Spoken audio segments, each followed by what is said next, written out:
आज हम भगवान बुद्ध के धम्मपद के सूत्र 15 पर बात करेंगे, उसका विवेचन करेंगे। इससे पहले हम भगवान बुद्ध के धम्मपद के 14 सूत्रों पर बात कर चुके हैं। उनको हमने गहरे में अपने अंदर बैठाने की कोशिश की, अपने जीवन में बुद्ध के बताए हुए मार्ग को अपनाकर उसको अपने रोजमर्रा की जिंदगी में उतारने का प्रयास किया है। क्योंकि जीवन तभी बदलेगा जब हम उसको अपने जीवन में उतारेंगे, जब हम धम्मपद के सूत्रों को अपने जीवन में लागू करने का प्रयास करेंगे। सिर्फ पढ़ लेने से, सिर्फ रट लेने से जीवन नहीं बदलता। जीवन बदलता है जब हम उन सूत्रों पर चलते हैं, उन सूत्रों को अपनाकर अपने जीवन को बदल लेते हैं।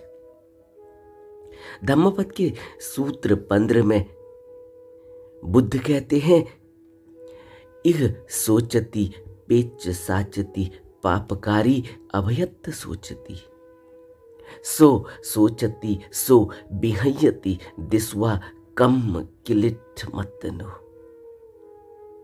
इह सोचति पेच साचति पापकारी अभयत्त सोचति, सो सोचति सो बिहयति दिस्वा कम किलिठ मतनो।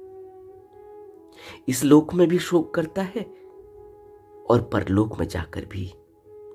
पापी दोनों जगह शोक करता है।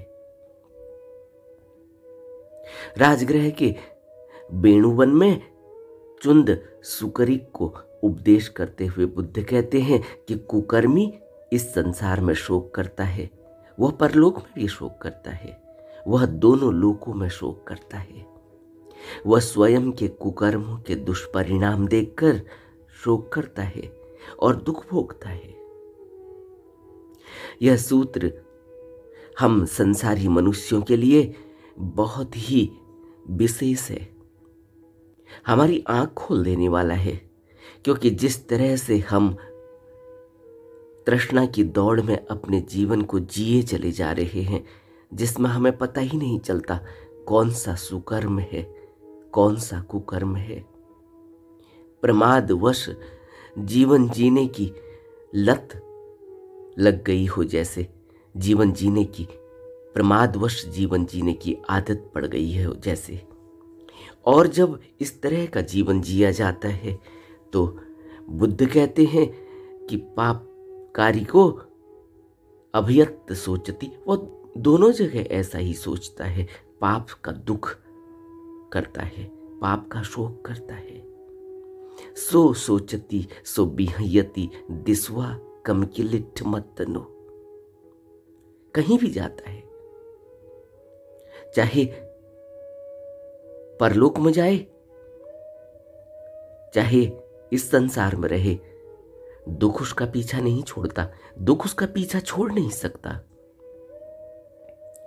इसीलिए बुद्ध ने मनुष्य को करुणा सिखाई, मनुष्य को दया सिखाई।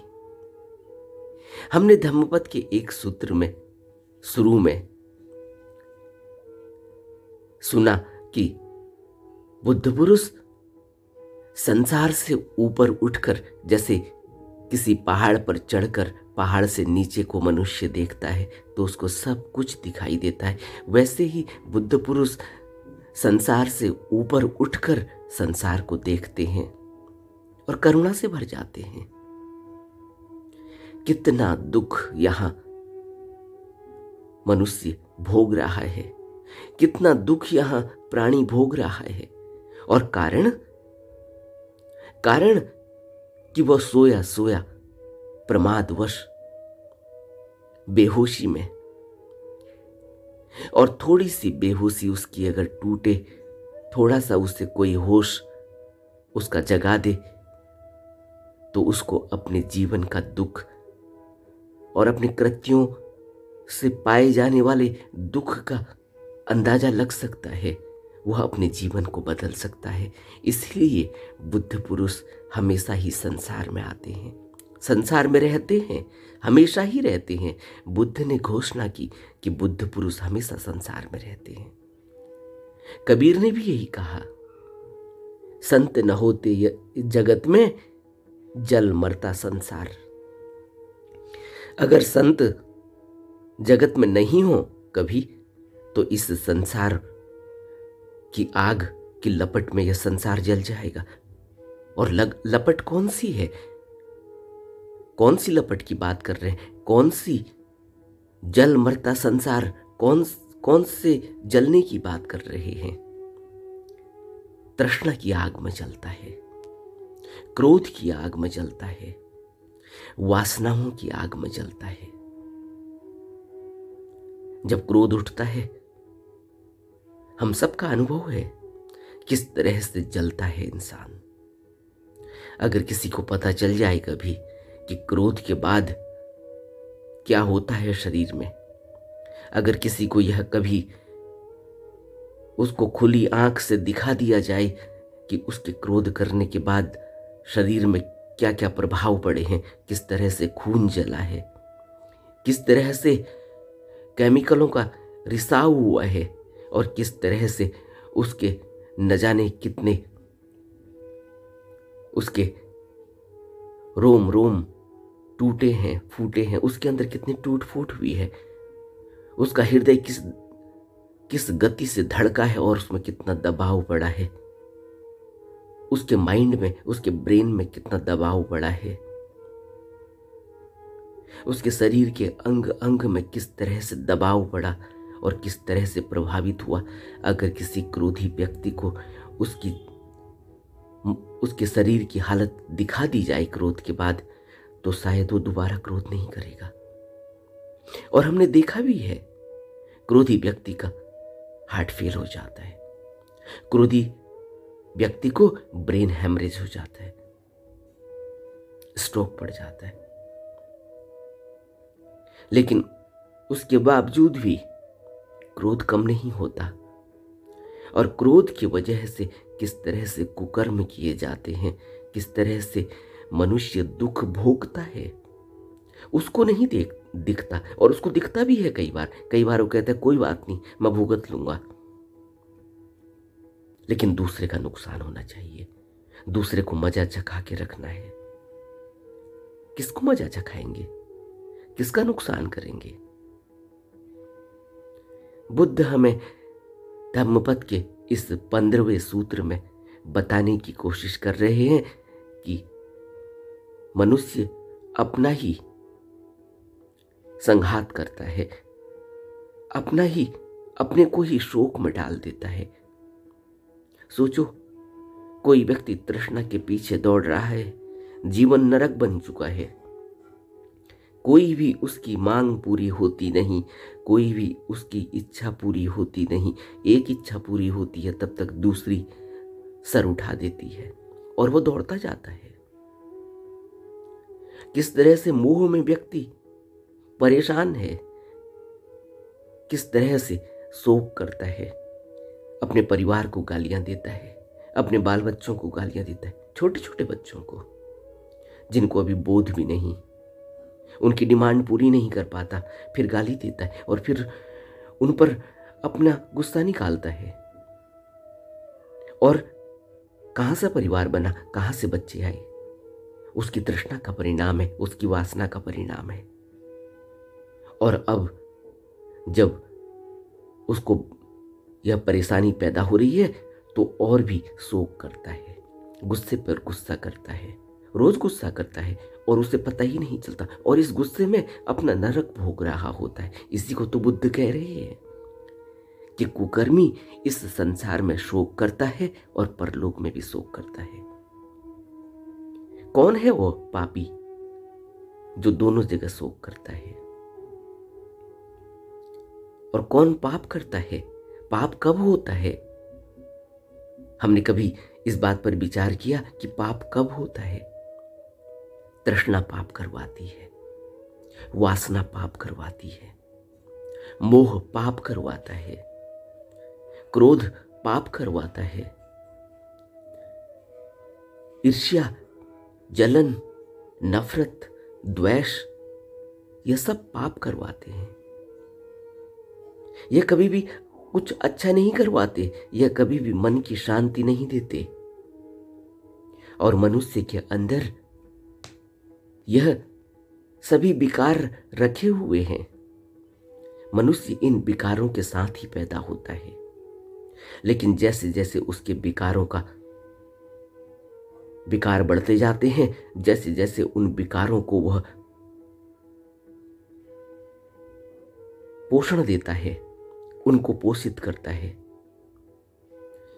संसार में पा लेने की इच्छा, सब कुछ बटोर लेने की इच्छा, सब मेरा हो, दूसरे के जैसा मेरा भी हो, इस चाह और इस आश में वह पाप करता है।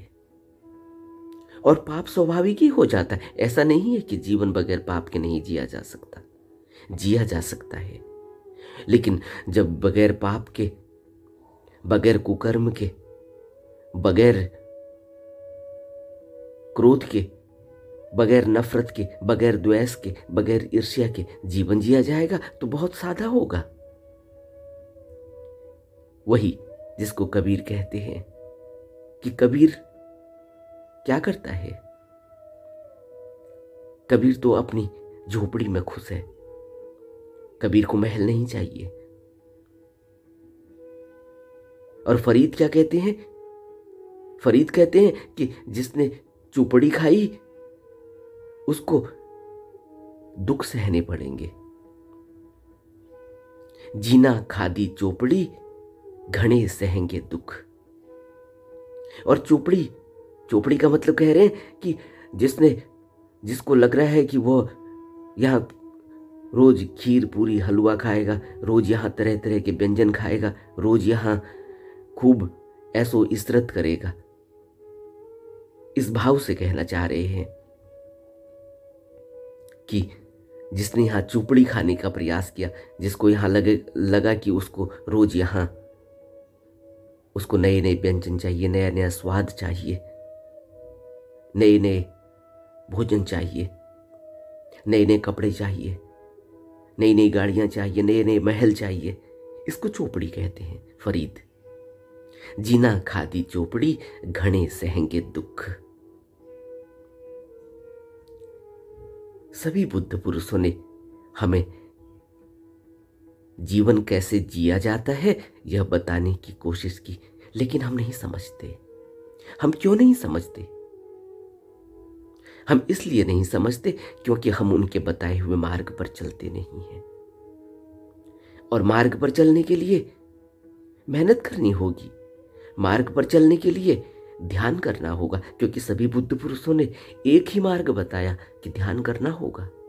ध्यान के अलावा कोई और मार्ग नहीं जो पाप कर्मों से बचा सके।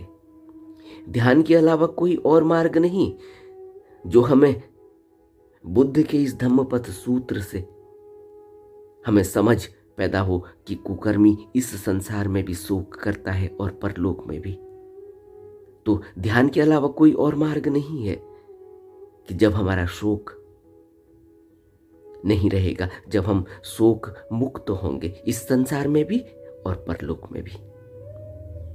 क्यों? क्योंकि बुद्ध कहते हैं कि मैंने तो आपको आर्य अष्टांगिक मार्ग दिया है जो इस भवलोक से, इस भवसागर से, इस दुख से मुक्त कर देता है और परम लोक की यात्रा करवाता है, निर्वाण की यात्रा, निर्वाण का पद मिलता है। लेकिन मिलेगा आर्य अष्टांगिक मार्ग से, और आर्य अष्टांगिक मार्ग में यही बताया जा रहा है कि यह दुख निरोध गामिनी प्रतिपदा है और इसको अपनी जिंदगी में बहुत ही अच्छे से, बहुत ही गहरे से और बहुत ही नियम पूर्वक अपने जीवन में उतारना होता है। लेकिन हमारी जिंदगी क्या है? हमारी अपनी जिंदगी का अब तक का अनुभव क्या है? क्योंकि बुद्ध यह नहीं कहते कि परलोक में कुछ मिलेगा। बुद्ध तो अभी कह रहे हैं कि इस लोक में भी शोक करता है और परलोक में भी। इस लोक में शोक कैसे करेगा? ऐसे ही करेगा। पहले वासना होगी, वासना उठेगी, कामना उठेगी, और वो वासना फिर दौड़ाएगी, फिर उस वासना को वो भोगेगा, भोगेगा तो फिर बच्चे होंगे, फिर परिवार बनेगा, और फिर वो बच्चे जब डिमांड करेंगे, जब मांग करेंगे, जब उनको कपड़े पहनाने हैं, उनको खाना खिलाना है, उनको स्कूल पढ़ाना है, और जब यह सब उसके ऊपर आएगा, दबाव पड़ेगा, तो फिर वो उसको क्या होगा? फिर वो शोक करेगा। और शोक कैसे करेगा? शोक में क्रोध करेगा, शोक में गुस्सा करेगा, शोक में नफरत करेगा, शोक में ईर्ष्या करेगा, शोक में तृष्णा, और तृष्णा उठेगी कि अभी और कुछ पालूं, और तृष्णा उठेगी कि उससे और आगे निकल जाऊं, और तृष्णा उठेगी कि उससे कंपटीशन कर लूं। और यह कंपटीशन तो हमें बचपन से सिखाया जाता है। समाज इस तरह का व्यवस्थित हो गया है। लेकिन बुद्ध हमें अभी भी कहते हैं कि अभी भी तुम इस समाज से ऊपर उठ सकते हो। समाज ऐसा ही था, हमेशा ही ऐसा था। हमेशा ही यहाँ एक व्यक्ति दूसरे व्यक्ति को इसी निगाह से देख रहा है कि कैसे उससे आगे निकल जाऊं, कैसे मेरे पास भी इतनी धन संपत्ति हो जाए, कैसे मैं भी इसकी तरह ऐसो इशरत करूं, कैसे मैं भी इनकी तरह, इसकी तरह यहाँ ठाट बाट में रहूं, महल में रहूं, गाड़ियों में घूमूं। लेकिन यह नहीं पता चलता उसको कि यह जो गाड़ियों में घूम रहा है, जो है ठाट बाट जिसके दिखाई दे रहे हैं, इसकी कमाई कैसे है, यह किस तरह से कमा रहा है, किस तरह से यह पाप कर्म कर रहा है, कुकर्म कर रहा है, यह नहीं दिखाई देता। क्योंकि तृष्णा आंख बंद कर देती है, तृष्णा सोचने ही नहीं देती। तृष्णा तो कहती है दौड़ो, आंख बंद करके दौड़ो। आंख खोलोगे तो फिर तो दिखाई देने लगेगा, और दिखाई देने लगेगा तो फिर पांव रुक जाएंगे। देखते हैं ना आप, मनुष्य की व्यथा को देखने के लिए किसी दूसरे को देखने की जरूरत नहीं है, हमेशा ही अपनी जिंदगी को देखना चाहिए। इसीलिए बार बार बुद्ध कहते हैं कि अपनी तरफ देखो। और इसीलिए बुद्ध का जो पूरा दर्शन है, उस दर्शन में यही है कि आप विपश्यना करो तो अपने को देखो, अपनी तरफ मुड़ो, अपने को देखो, अपने मन को देखो, अपने विचारों को देखो, अपने भावों को देखो, अपनी वेदनाओं को देखो। क्या करते हैं हम विपश्यना में? यही तो करते हैं। और जब हम आर्य अष्टांगिक मार्ग को फॉलो करते हैं, आर्य अष्टांगिक मार्ग पर चलते हैं, तब हम क्या करते हैं? शील के नियमों का पालन करते हैं। और शील के 3 भाग क्या हैं? सम्यक वाक, सम्यक व्यायाम, सम्यक कर्मांत। और सम्यक कर्मांत में हम क्या करते हैं कि किस तरह से जीवन बिताना है, क्या कमाना है, क्या नहीं कमाना है, किस तरह से पैसे कमाने हैं, किस तरह से जीवन जीना है, किस तरह से हमें समाज में रहना है। यह सब हमें बुद्ध ने बताया। बुद्ध ने एक हमें पूरा इस तरह से एक हमें पूरी प्रतिपदा दी है। तभी तो कहते हैं दुख निरोध गामिनी प्रतिपदा, कि इस आर्य अष्टांगिक मार्ग पर चलने से समस्त दुखों का निरोध हो जाएगा, समस्त दुख खत्म हो जाएंगे। इस दुख भरे संसार से हम ऊपर उठ जाएंगे। हमें यहाँ के दुख, हमें यहाँ के सुख कोई भी फर्क नहीं डालते। क्यों फर्क नहीं डालते?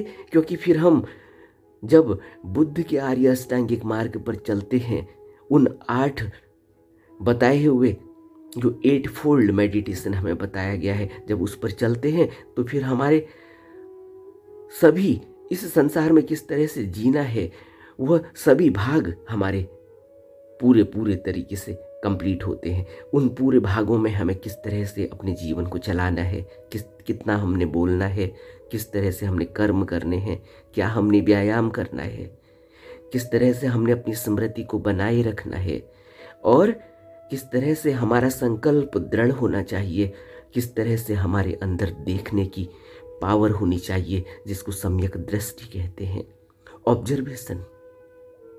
और हमारा ऑब्जर्वेशन क्या है? अभी हम किसी की गाड़ी देखते हैं, अगले दिन मांग उठती है कि तुम भी गाड़ी खरीदो।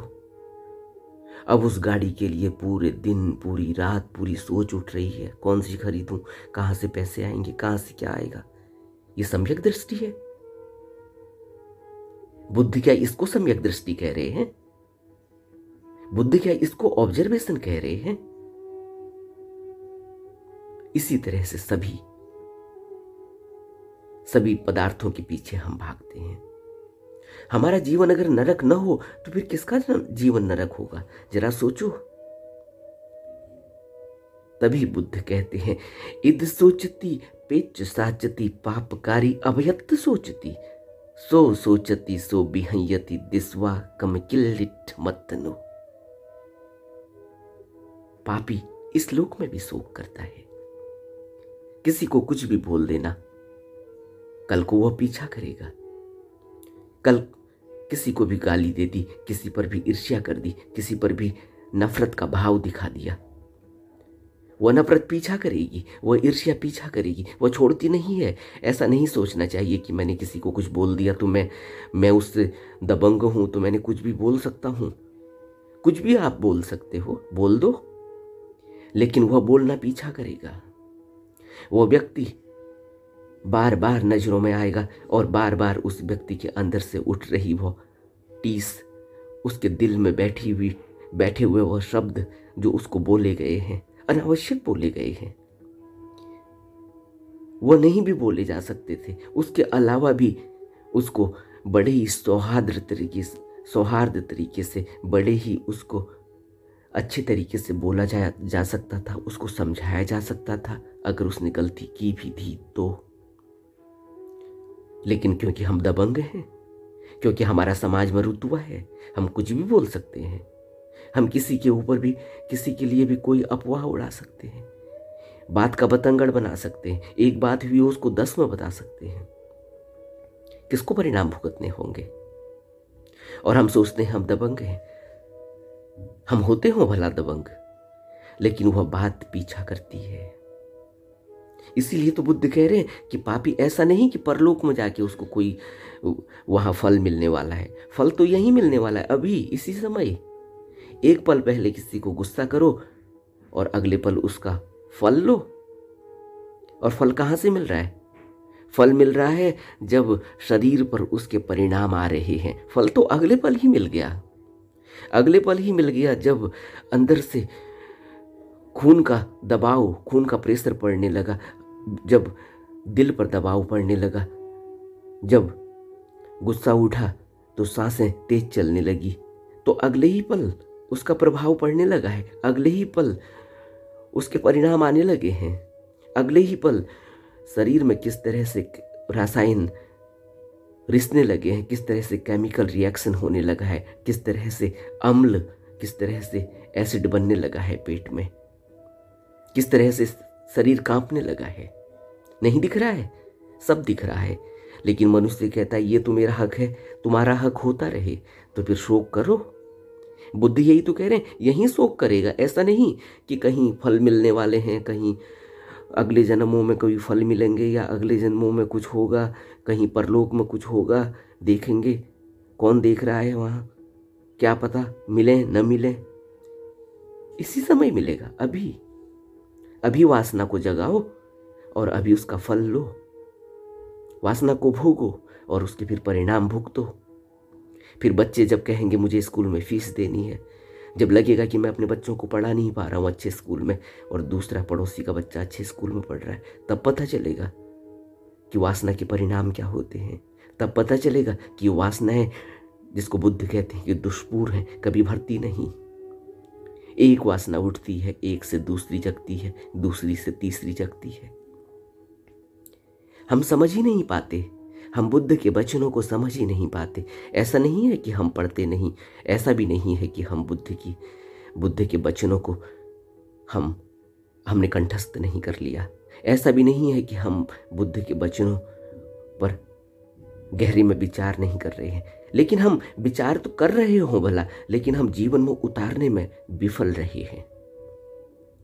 और जीवन में उतारने में जितना विफल रहेंगे उतनी ही मात्रा में हमें दुख मिलने वाला है। इस बात को गांठ बांध लेना चाहिए। जितनी मात्रा में हम विफल रहेंगे बुद्ध पुरुषों के वचनों को अपने जीवन में उतारने के लिए, उसी मात्रा में हमें दुख भोगना पड़ेगा, उसी मात्रा में हमें शोक भोगना पड़ेगा, यहीं इसी लोक में। ऐसा नहीं कि परलोक में।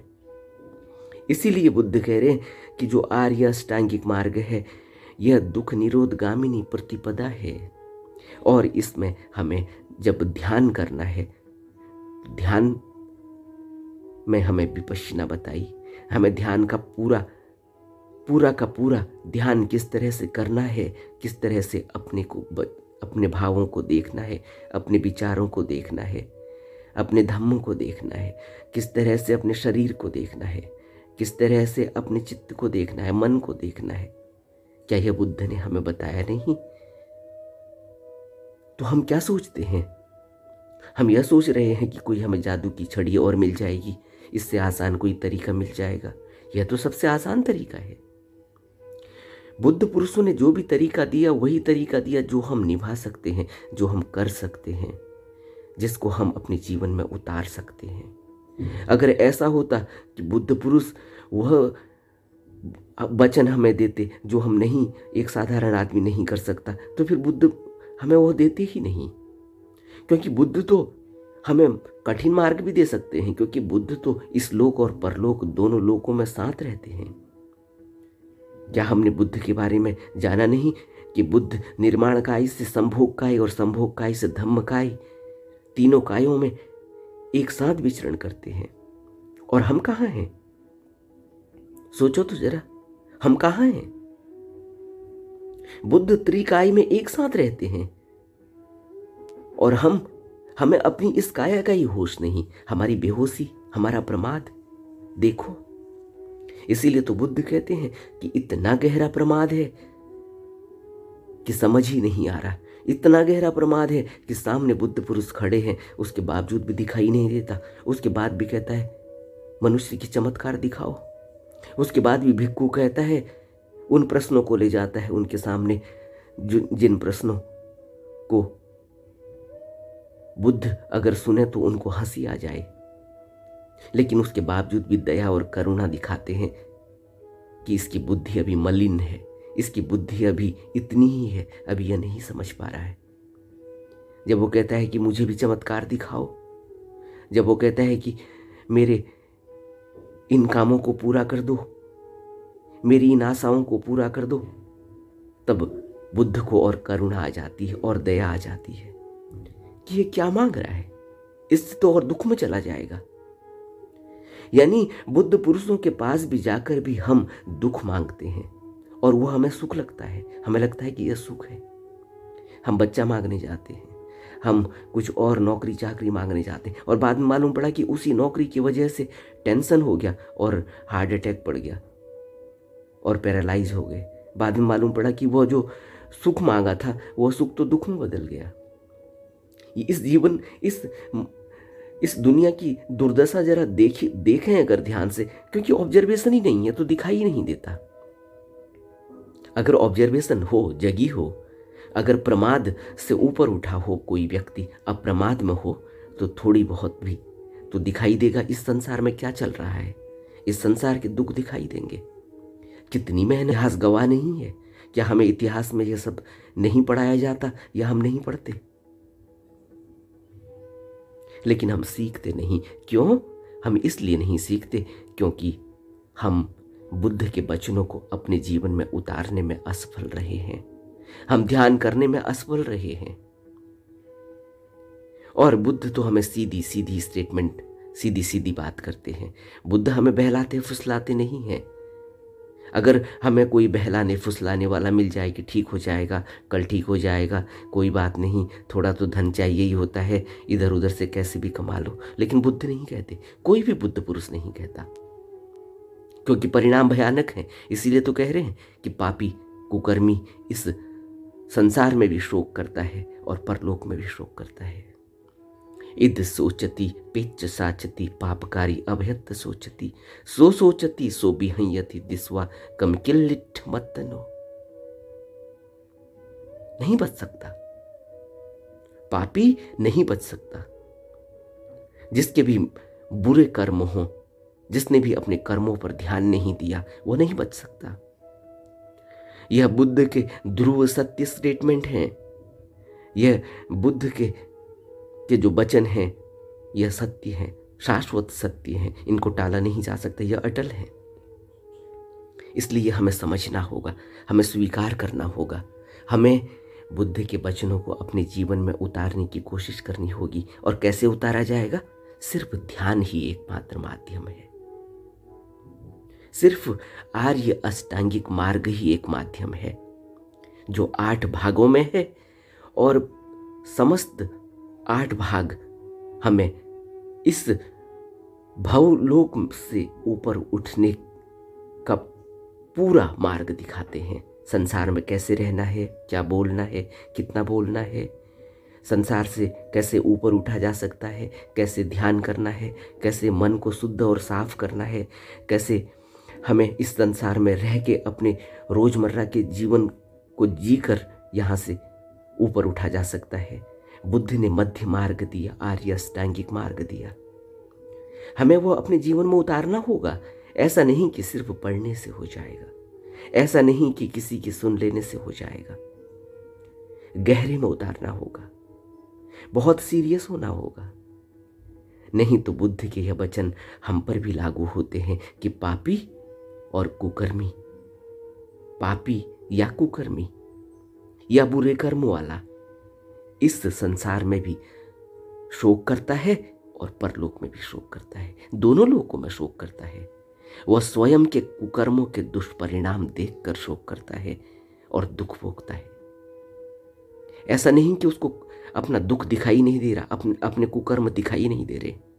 क्या किसी को पता नहीं चलता जब वो ब्राइबरी लेता है, रिश्वत लेता है, किसी व्यक्ति को जो उसको काम सौंपा गया है, सरकार ने सौंपा है, वह उस काम को करने के बजाय उस आदमी की, जो भी आदमी उसके पास मदद के लिए गया है, जिस भी काम के उसको सौंपा गया है सरकार ने, उस काम को करने के लिए वह सरकार से तनख्वाह भी लेता है और साथ में उस व्यक्ति से भी पैसा ले रहा है जिस व्यक्ति का काम करने को सरकार ने उसको कहा है।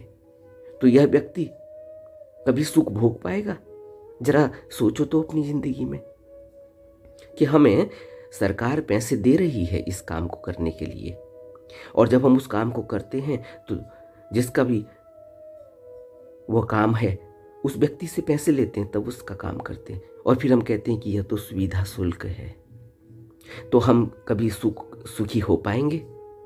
क्या हम कभी अपने जीवन को बहुत ही खुशी से और बहुत ही शांति से, शांत मन से, पीसफुल माइंड से जी पाएंगे?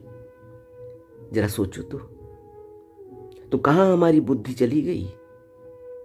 इसीलिए बुद्ध कहते हैं कि अपने दुष्परिणाम देखकर शोक करता है, अपने कुकर्म, अपने बुरे कर्म देखकर शोक करता है। सामने दिख रहा है, परिणाम आ रहे हैं। अब गुस्सा किया था, अचानक स्ट्रोक पड़ गया, अचानक ब्रेन हेमरेज हो गया, अब परिणाम आ रहे हैं।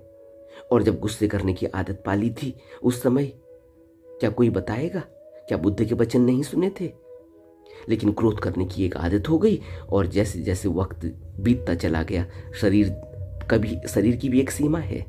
जवानी में तो थोड़ा सा टॉलरेट कर लिया, लेकिन जैसे ही जवानी बीती वैसे ही फिर क्रोध करने की आदत, और एक दिन ब्रेन हैमरेज हो गया। एक दिन जो है एक तरफ का शरीर पैरालाइज हो गया। अब अपने क्रोध को देखकर, क्रोध की आदत को देखकर, अपने बुरे कर्मों को देखकर शोक करता है, अपनी गति को देखकर शोक करता है, क्योंकि मृत्यु तो हुई नहीं ना। मृत्यु का तो एक बहाना है कि मृत्यु होगी तो फिर परलोक में देखेंगे, किसने देखा है, क्या होता है क्या नहीं होता। लेकिन बुद्ध यह नहीं कहते कि परलोक, बुद्ध तो कहते हैं यहीं, परलोक तो छोड़ो, परलोक में तो होना ही है, लेकिन यहीं होगा, अभी इसी समय। अभी गुस्सा करो और अभी शरीर में रिएक्शन देखो। अभी गुस्सा करो, किसी को गाली दो और देखो वह व्यक्ति भी गाली देता है या नहीं देता है। देखो कि मारता है नहीं मारता है डंडा उठाकर, या पुलिस को बुलाता है या नहीं बुलाता, या 4 और लोगों को बुलाकर एक बखेड़ा खड़ा करता है या नहीं करता है। कौन दोषी है? इसलिए बुद्ध कह रहे हैं प्रैक्टिकल अप्रोच है ये बुद्ध की। ऐसा नहीं कि कोई भविष्य में होगा तो तब देखेंगे, जब कर्म होंगे ऐसे तब देखेंगे, परलोक में होगा, हमारे मरने के बाद होगा, दूसरे जन्म में होगा। बुद्ध कहते हैं नहीं, कुकर्म, बुरे कर्म और पाप कर्मों के दुष्परिणाम स्वयं देखता है और शोक करता है। हमें बुद्ध के वचनों को अपने जीवन में उतारने की कोशिश करनी चाहिए। सजग रहना चाहिए, होश में रहना चाहिए। और सजग और होश तभी पैदा होगा, अप्रमाद तभी पैदा होगा जब हम ध्यान साधना में अपना पूरा पूरा वक्त देंगे। नमो बुद्धाय।